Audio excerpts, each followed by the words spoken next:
Guys ನೋಡಿ, ನಮ್ಮದು full ಕುರಿ ಶೆಡ್ಗೆ ನೀರಿನ ವ್ಯವಸ್ಥೆ ಮತ್ತು ಕರೆಂಟಿನ ವ್ಯವಸ್ಥೆ ಮಾಡ್ತಾಯಿದ್ದೀವಿ.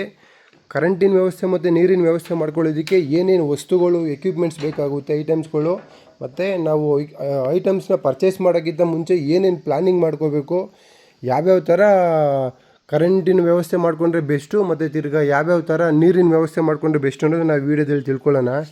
ನೋಡಿ, ಆ್ಯಕ್ಚುಲಿ ನೀವು ಕರೆಂಟು ಮತ್ತು ನೀರಿನ ವ್ಯವಸ್ಥೆ ಮಾಡ್ಕೋತೀರಂದರೆ ಫಸ್ಟು ನೀವು ಪ್ಲ್ಯಾನ್ ಮಾಡ್ಕೋಬೇಕಾಗಿರೋದು ಏನಂದರೆ, ಎಷ್ಟೆಷ್ಟು ಅಡಿ ಪೈಪ್ಗಳು ಬೇಕಾಯ್ತವೆ, ಎಷ್ಟೆಷ್ಟು ಗೇಟ್ ವಾಲ್ಗಳು ಬೇಕಾಯ್ತವೆ, ಎಷ್ಟೆಷ್ಟು ಬೆಂಡ್ಗಳು, ಎಲ್ಬೋಗಳು ಬೇಕಾಯ್ತವೆ, ಎಷ್ಟೆಷ್ಟು ಟೀಗಳು ಬೇಕಾಗ್ತವೆ, ಎಷ್ಟೆಷ್ಟು ಕಾಲರ್ಗಳು ಬೇಕಾಯ್ತವೆ.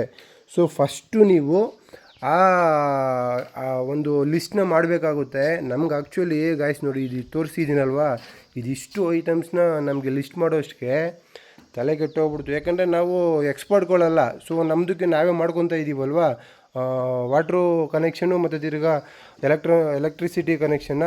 ಸೊ ಅದಕ್ಕೇನೆ ನಮಗೆ ರಾತ್ರಿ ಒಂದು 3 ಅವರ್ ಆಯಿತು ನೋಡಿ, ಇಷ್ಟು ಐಟಮ್ಸ್ನ ನಮಗೆ ಬರ್ಕೊಳ್ಳೋಷ್ಟಕ್ಕೆ. ನೋಡಿ, ಇದು ಬಂದ್ಬಿಟ್ಟು ಟೀ, ಇದು ಗಮ್ಮು ಬೇಕಾಗುತ್ತೆ ಹಂಚೋದಕ್ಕೆ, ಮತ್ತು ಇದು ಬಂದ್ಬಿಟ್ಟು ಡಬಲ್ ಸೈಡು ಥ್ರೆಡರ್ ಅಂತನೇನೋ ಅಂದ ನನ್ನ ತಮ್ಮ. ನೋಡಿ, ಇವೆಲ್ಲ ಎಲ್ಬೋಗಳು ಇವು.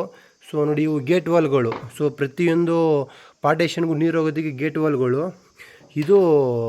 ಇದು ಎಲೆಕ್ಟ್ರಿಸಿಟಿ ಕಲೆಕ್ಷನ್ ತರೋದಕ್ಕೆ ಬೆಂಡ್ಗಳು, ಇವು ಪೈಪ್ ಬೆಂಡ್ಗಳು.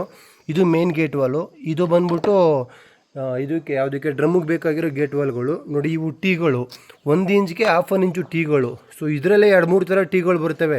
ಮತ್ತು ನೋಡಿ, ಕಾಲರ್ಗಳು, 1 ಇಂಚ್ ಕಾಲರ್ಗಳು, ಮತ್ತು ನೋಡಿ 1/2 ಇಂಚು ಕಾಲರ್ಗಳು. ಸೊ ನೋಡಿ, ಇವು ಎಲ್ಬೋಗಳು, ಇವೂ ಅಷ್ಟೇ 1 ಇಂಚ್ಗೆ 1/2 ಇಂಚ್ ಎಲ್ಬೋಗಳು. ಸೊ ಇದು ನೋಡಿ, ಇದು 50 ಮೀಟ್ರು 60 ಮೀಟ್ರು ವೈರ್ ತಂದಿದ್ದಾನೆ ನನ್ನ ತಮ್ಮ ಎಲೆಕ್ಟ್ರಿಸಿಟಿಗೆ ಪವರ್ ಕನೆಕ್ಷನ್ ಮಾಡ್ಕೊಳ್ಳೋದಕ್ಕೆ. ಇದು ಟ್ಯಾಗ್ಗಳು, ಅಂದರೆ ಇದ್ರ ಮೇಲ್ಗಡೆ ಎಲ್ಲ ನೋಡಿ, ಇವಾಗ ನಾವು ಪೈಪ್ ಕನೆಕ್ಷನ್ ಮಾಡ್ಕೊಂಡು ಹೋಗ್ತೀವಲ್ಲ, ಅದಕ್ಕೆ ಟ್ಯಾಗ್ ಹಾಕೋದಕ್ಕೆ ಟ್ಯಾಗ್ಗಳು ತಂದಿದ್ದೀವಿ. ನಾವು ಆ್ಯಕ್ಚುಲಿ ಬಲ್ಬ್ನ 2 ಬಲ್ಬ್ ತಂದಿತ್ತು, GM ಕಂಪ್ನಿದು. ಸ್ವಲ್ಪ ಪ್ರೈಸ್ ಜಾಸ್ತಿ ಹೇಳಿದ್ರು, ಅದಕ್ಕೆ ಕಮ್ಮಿನೇ ತಂದಿದ್ದೀವಿ. ಮತ್ತು ನೋಡಿ, ಸ್ವಿಚ್ಗಳು ಎಷ್ಟೆಷ್ಟು ಬೇಕಾಗುತ್ತೆ, ಎಲ್ಲೆಲ್ಲಿ ಬೇಕಾಗುತ್ತೆ, ಯಾವ್ಯಾವ ಥರ ಹೇಳ್ಕೋಬೇಕು ಅಂತ. ಮತ್ತು ನೋಡಿ, ಇದು ಕ್ಲ್ಯಾಂಪ್ಗಳಿವು, ಮತ್ತು ಇವು ಹೋಲ್ಡರ್ಗಳಿವು. ಸೊ ನೋಡಿ, ಇವು ಟೇಪ್ಗಳು. ಇಷ್ಟು ಐಟಮ್ಸ್ ಆ್ಯಕ್ಚುಲಿ ಬೇಕಾಗುತ್ತೆ. ಮತ್ತು ನೀವು ಫಸ್ಟು ಎಷ್ಟೆಷ್ಟು ಎಲ್ಬೋಗಳು ಬೇಕಾಗುತ್ತೆ, ಎಷ್ಟೆಷ್ಟು ಟೀಗಳು ಬೇಕಾಗ್ತವೆ, ಎಷ್ಟೆಷ್ಟು ಐಟಮ್ಸ್ಗಳು, ಮತ್ತು ಎಲ್ಲೆಲ್ಲಿ ಹಾಕ್ಕೋಬೇಕು, ಯಾವ್ಯಾವ ಥರ ಅಂತ ಫಸ್ಟು ನೀವು ಮೆಜರ್ಮೆಂಟ್ ಮಾಡ್ಕೊಂಬಿಡ್ಬೇಕು. ಆಫ್ಟರು ನೀವು ಎಲ್ಲನೂ ಬರ್ಕೊಂಡು, ಸೊ ನೀವು ಆಫ್ಟರ್ ಅದನ್ನು ಪರ್ಚೇಸ್ ಮಾಡೋಕ್ಕೆ ಹೋದರೆ ನಿಮ್ಗೆ ಈಸಿ ಆಗುತ್ತೆ. ಎಕ್ಸ್ಪೋರ್ಟ್ಗಳೆಲ್ಲ ಹಂಗೆ ಒಂದು ಅಂದಾಜು ಮೇಲೆ ಜಾಸ್ತಿನೇ ತರಿಸ್ಬಿಡ್ತಾರೆ, ಅವ್ರ ಹತ್ರ ರಿಟರ್ನ್ ಇಸ್ಕೊತಾರೆ. ಸೊ ನಾವೇನೇ ಮಾಡ್ಕೊತಾ ಇರೋದ್ರಿಂದ ನಾವು ಜಾಸ್ತಿ ಏನಾರು ತರಿಸಿದ್ರು ಕೂಡ ರಿಟರ್ನ್ ಇರೋದಿಲ್ಲ. ಸೊ ಅದರಿಂದ ಎಷ್ಟು ಬೇಕು ಐಟಮ್ಸು ಅಷ್ಟೇ ನಾವು ಪರ್ಚೇಸ್ ಮಾಡಬೇಕಾಗುತ್ತೆ. ಫಸ್ಟು ಈ ಥರ ಪ್ಲ್ಯಾನ್ ಮಾಡಿಕೊಂಡು ಎಲ್ಲನೂ ಪರ್ಚೇಸ್ ಮಾಡಬೇಕಾಗುತ್ತೆ. ಇದ್ರದ್ದು ಟೋಟಲಿ ಕಾಸ್ಟು ನಮಗೆ ಎಷ್ಟು ಬಿದ್ದೈತೆ ಅಂದರೆ, ಎಲೆಕ್ಟ್ರಿಸಿಟಿ ಐಟಮ್ಸು ಮತ್ತು ತಿರ್ಗಾ ವಾಟ್ರ್ ಕನೆಕ್ಷನ್ಗೆ 9,500 ರೂಪಾಯಿ ಬಿದ್ದೈತೆ ನಮಗೆ ಟೋಟಲ್ ರಾ ಮೆಟೀರಿಯಲು. ಸೊ ನೆಕ್ಸ್ಟ್ ವೀಡಿಯೋದಲ್ಲಿ ನಿಮಗೆ ಇದನ್ನು ಯಾವ್ಯಾವ ಥರ ಮಾಡ್ಕೊಳ್ಳೋದು, ಮತ್ತು ಎಲ್ಲೆಲ್ಲಿ ಗೇಟ್ ವಾಲ್ ಇಟ್ಕೊಳ್ಳೋದು, ಏನು ಫುಲ್ ಫಿನಿಷಿಂಗ್ ಆದಮೇಲೆ ನಿಮಗೆ ನೆಕ್ಸ್ಟ್ ವೀಡಿಯೋದಲ್ಲಿ ಅಪ್ಡೇಟ್ ಕೊಡ್ತೀನಿ. ಇನ್ನೂ ಹೆಚ್ಚಿನ ಮಾಹಿತಿಗೆ ನಮ್ಮದು ಯೂಟ್ಯೂಬ್ ಚಾನಲ್ ಇದೆ, MS ಫಾರ್ಮರ್ಸ್ ಅಂದ್ಬಿಟ್ಟು.